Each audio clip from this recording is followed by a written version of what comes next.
اب اپنی بہن، بھائی، بیٹی یا بیٹے کے لیے پریشان ہیں کہ ان کے رشتے نہیں ہو رہے، اگر ہو جاتے ہوں تو ٹوٹ جاتے ہیں، اگر مطلب ہونے والے ہوتے ہیں، ہو چکے ہوتے ہیں، پکے ہو جاتے ہیں اور پھر آ کے ٹوٹ جاتے ہیں، تو آپ کی صحیح ویڈیو پہ آئے ہیں۔ آپ کے لیے یہ ویڈیو آج میں آپ کو ایک صورت بتانے والی ہوں اور ایک دعا اینڈ آیت، ایک دعا یا ایک وظیفہ بتانے والی ہوں جس سے آپ کی ہر مشکل آسان انشاءاللہ ہو جائے گی، اور ہر مطلب اگر آپ کے رشتے کئی سالوں سے نہیں ہو رہے ہیں تو انشاءاللہ اسی مہینے میں بھی ہو جائیں گے، اگر آپ میری بتائی ہوئی دعا یا میری بتائی ہوئی صورت پہ عمل کریں گے تو انشاءاللہ آپ کے سارے کام آسان ہو جائیں گے۔ میری دعا مطلب میں آپ کو وظیفہ یا دعا بتانے سے پہلے یا صورت بتانے سے پہلے ایک بات لازمی کلیئر کروں گی کہ اگر آپ اپنے بیٹیوں کے نصیب کو لے کے بہت پریشان ہیں، اگر آپ اپنی بیٹیوں کے نصیب میں خوشیاں دیکھنا چاہتے ہیں تو سب سے پہلے جو ہے اس بات پہ عمل کریں کہ آپ دوسرے کی بیٹی کو خوش رکھیں، دوسرے کی بیٹی کو عزت دیں، دوسرے کی بیٹی پہ ظلم نہ کریں اور آپ ظالم نہ بنیں۔ مطلب کہ آپ ایسا کریں کہ اگر آپ کے گھر میں کسی کی بیٹی رو رہی ہے، آپ کے گھر میں بھی کسی کی بیٹی کے ساتھ ناانصافی ہو رہی ہے، آپ ہی کے گھر میں کسی کی بیٹی کے ساتھ ظلم ہو رہا ہے اور آپ یہ توقع رکھ رہے ہیں اللہ سے کہ ہم آپ کی بیٹی کے ساتھ ایسا نہ ہو، آپ کی بیٹی خوش رہے، آپ کی بیٹی کے نصیب اچھے ہو جائیں، تو ایسا بالکل بھی نہیں ہوتا ہے۔ سب سے پہلے آپ اپنے گھر بیٹھی دوسروں کی بیٹیوں پہ نظر دورائیں، یعنی کہ ان کے سامنے تو اچھا بنے رہیں لیکن پیچھے سے ان کی برائیاں کرتے رہیں، ان کو بے عزت کرتے رہیں، تو اس سے جو ہوتا ہے نا وہ عزت واپس نہیں آ جاتی ہے۔ آپ سب سے پہلے یہ کوشش کریں کہ آپ دوسرے کی بیٹی کو عزت دیں، اس کے بعد آپ یہ توقع رکھیں کہ آپ کی بیٹی بھی خوش رہے اور اس کے نصیب بھی اچھے ہوں۔ میں اب آپ کو وظیفہ بھی بتا دیتی ہوں اور اس سے پہلے یہ بات بھی کلیئر کر دی، اس کے علاوہ یہ بات بھی کلیئر کروں گی، اگر آپ کے گھر میں کسی کے ساتھ ظلم ہو رہا ہے یا ناانصافی ہو رہی ہے اور آپ یہ وظیفہ کر کے یہ توقع کر رہے ہیں کہ آپ کی بیٹیوں کے نصیب اچھے ہو جائیں، آپ کے بچوں کے نصیب اچھے ہو جائیں، تو ایسا بالکل بھی ممکن نہیں ہے۔ اگر آپ کسی کے ساتھ ناانصافی کر چکے ہیں یا کر رہے ہیں تو اس چیز کی معافی مانگنے کے بعد، اس کو صحیح کرنے کے بعد اپنی بیٹیوں کے لیے دعا مانگیں، اور ایسا کبھی بھی کسی کی بیٹی کے ساتھ نہ کریں کہ آپ کو کل کو اپنی بیٹی کا نصیب مانگتے ہوئے اللہ سے شرمندہ ہونا پڑے، اللہ کے آگے شرمندہ ہونا پڑے۔ ان چیزوں کا بہت خیال رکھا کریں۔ اور اکثر لوگوں کی کیا عادت ہوتی ہے، سسرال والوں کی بھی عادت ہوتی ہے کہ میں یہ نہیں کسی اور یا اپنے سسرال کی یا ایسی بات نہیں کر رہی ہوں، میں ہر سسرال، میرے ماں باپ نے بھی کل کو سسرال بننا ہے، اللہ کرے اللہ ان کو اچھا سسرال بنائے، آمین۔ ابھی تک میرے بھائیوں کی شادی نہیں ہوئی ہے تو میں ایک بات کر رہی ہوں، ہم 4 بہنیں ہیں، تو میں یہ کہہ رہی ہوں کہ اگر اکثر سسرال ایسے ہوتے کہ محفل بنا کے جما کے بیٹھ جاتے ہیں، اور ان میں ایسی مائیں بھی ہوتی ہیں جو بیٹیوں کی مائیں ہوتی ہیں اور وہ دوسروں کی بیٹیوں کے بارے میں برا بھلا بول رہی ہوتی ہیں، ان کی برائیاں گنوا رہی ہوتی ہیں کہ اس کے اندر کیا کمی ہے، اس کے اندر کیا کمی ہے، ایسا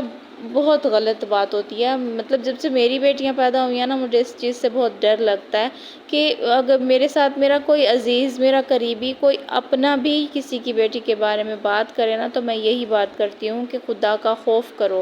اللہ سے ڈرو، کیونکہ ہم اگر کسی کی بیٹی کے بارے میں پیچھے سے ایسی برائی کر رہے ہیں، ہم نہیں جانتے کہ کل کو ہماری بیٹیوں کا فیوچر کیا ہوتا ہے، ہم نہیں جانتے کہ ان کے اندر کون سی برائیاں اور کون سی اچھائیاں انوالپ ہوتی ہیں، تو ہم کسی کی بیٹی کے بارے میں برا کہیں گے، کل کو وہی برائی ہمارے اندر آ جاتی۔ جیسے کہ ایک حدیث ہے، اللہ تعالیٰ کا فرمان ہے کہ اگر کوئی انسان کسی کی برائی کرتا ہے یا کسی کے بارے میں برا کہتا ہے یا کسی پہ بہتان لگاتا ہے، کچھ بھی کرتا ہے، تو اس کی موت تب تک نہیں آتی ہے جب تک کہ وہ برائی اس کے اندر خود نہ آ جائے۔ اس لیے بہتر یہی ہے کہ آپ اللہ سے ڈریں، کسی کو برا کہنے سے پہلے یہ سوچ لیں کہ اللہ بھی دیکھ رہا ہے، اللہ بھی برا کرنے والوں کے ساتھ کتنا برا کرتا ہے۔ اب آتے ہیں وظیفے کی طرح۔ وظیفہ کیا ہے؟ ایک تو میں آپ کو صورت بتانے والی ہوں جو آپ نے اپنی ڈیلی روٹین کے اندر جو ہے نا شامل کر دینی ہے، اور دوسری میں بتانے والی ہوں آپ کو دعا، اور ایک وظیفہ بتانے والی ہوں جس کو آپ نے ڈیلی پڑھنا ہے۔ اچھا، صورت کیا ہے کہ آپ نے صورت بقرہ پڑھنی ہے۔ پہلے میں آپ کو صورت بتا دیتی ہوں، اس کے بعد میں آپ کو باقی چیزیں بھی بتا دوں گی، مطلب دعا یا وظیفہ بھی بتا دوں گی۔ آپ نے صورت بقرہ پڑھنی ہے، ڈیلی پڑھنی ہے۔ آپ صبح نماز فجر کے بعد پڑھ لیں، اگر آپ کو صحیح لگتا ہے تو وہ بہتر ٹائم ہوتا ہے، وہ اچھا ٹائم ہوتا ہے۔ اس وقت ہم لوگ اللہ کے ذکر میں بھی صبح اٹھتے ہی ہم اللہ کا ذکر کرتے ہیں، تو یہ بہت اچھی بات ہوتی ہے۔ پہلے ہی آپ نے صبح اٹھتے ہی نماز فجر کے بعد آپ نے صورت بقرہ پڑھ لینی ہے۔ یہ زیادہ سے زیادہ اگر آپ کی سپیڈ اچھی ہے تو آپ کو 1 گھنٹے سے بھی کم لگتا ہے۔ میں 45 منٹ میں تقریباً پڑھ لیتی ہوں۔ اگر میں سلو پڑھوں تو میں زیادہ سے زیادہ 50 منٹ لگتے ہیں مجھے۔ آپ لوگ صبح فجر کے ٹائم سورۃ بقرہ پڑھ لیں۔ اگر آپ فجر کے ٹائم نہیں بھی پڑھ سکتے تو کوئی ایشو نہیں ہے، آپ دن کے کسی بھی ٹائم پڑھ لیں، اللہ کی ہی عبادت کرنی ہے نا، کہ دن کے کسی بھی ٹائم میں کر لیں۔ اگر آپ کو یہ سورت بہت بڑی لگ رہی ہے، بہت مشکل لگ رہی ہے، تو آگے آپ کا نصیب بھی بہت اچھا ہونے والا ہے۔ آپ اپنے نصیب کے لیے اتنا تو کر سکتے ہیں، اپنی خوشیوں کے لیے، اپنی اولاد کی خوشیوں کے لیے، اور ہاں ضروری نہیں ہے کہ ماں یا باپ کرے بچے کے لیے، آپ خود بھی کر سکتے ہیں، مطلب آپ چاہیں تو آپ کا بیٹا یا بیٹی وہ خود بھی یہ عمل کر سکتے ہیں، آپ ماں یا باپ وہ بھی کر سکتے ہیں، کوئی بھی یہ عمل کر سکتا ہے۔ آپ اس عمل کو ڈیلی روٹین میں شامل کر کے آپ ڈیلی اس سورت کو کسی بھی دن کے کسی بھی وقت میں ایک ڈیسائیڈ کر لیں کہ آپ کس ٹائم فری ہوتے ہیں، تو اس ٹائم اس سورت کو پڑھ سکتے ہیں۔ بہتر یہ ہے کہ آپ فجر کے بعد پڑھنے کی کوشش کریں۔ اگر آپ ہاؤس وائف ہیں، آپ کو بچوں کو صبح اسکول بھیجنا ہوتا ہے تو آپ کے لیے مشکل ہوتا ہے، تو آپ کسی اور ٹائم میں ڈیسائیڈ کر لیں، جیسے بچوں کو اسکول بھیجنے کے بعد، کام کرنے کے بعد بھی آپ کا وقت جو ہوتا ہے فری ہوتا ہے، تو اس ٹائم پہ بھی پڑھ سکتے ہیں آپ۔ اب نا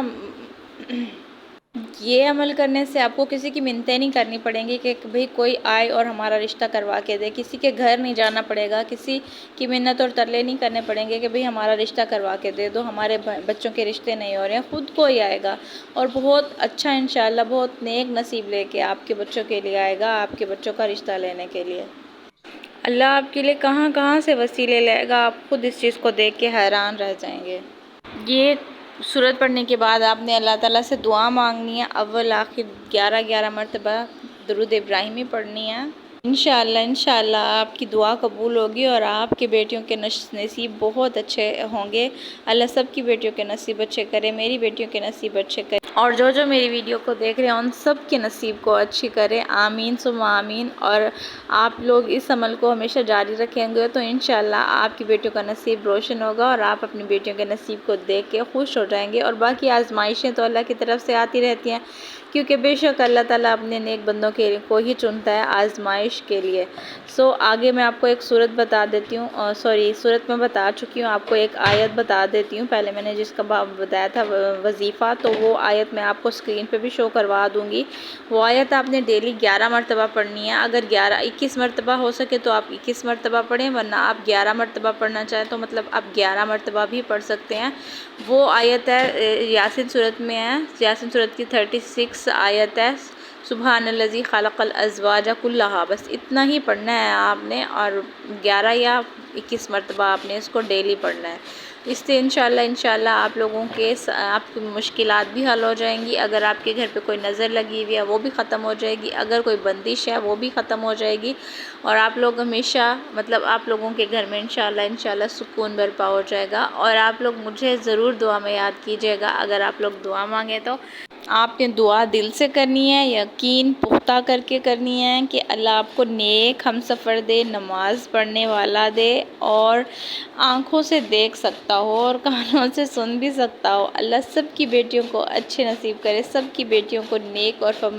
فرما بردار شوہر دے، جو ماں باپ کا بھی فرما بردار ہو اور پھر بیوی کا بھی بنو۔ جو ماں باپ کا فرما بردار نہیں بن سکتا وہ کبھی بھی بیوی کا بھی نہیں بن سکتا۔ اگر آپ لوگ میرے چینل پہ نیو آئے ہوئے ہیں تو میرے چینل کو سبسکرائب لازمی کر دیجیے گا، اور اگر پہلے سے آپ لوگ میری ویڈیو دیکھ رہے ہیں اور سیکنڈ ٹائم آئے ہیں تو آپ لوگوں کی میں تہہ دل سے شکریہ ادا کرتی ہوں کہ آپ لوگ دوبارہ میری ویڈیو کو دیکھنے کے لیے آئے، اور میری ویڈیو کو لائک کرنا بالکل مت بھولیے گا، اور اگر آپ لوگوں کو میری ویڈیو پسند آئی ہے تو لائک کا بٹن دبائیے گا اور آگے شیئر بھی کیجیے گا، کیونکہ مجھے آپ لوگوں کی سپورٹ کی بھی بہت ضرورت ہے۔ ملتے ہیں نیکسٹ ولاگ میں، تب تک کے لیے اللہ حافظ۔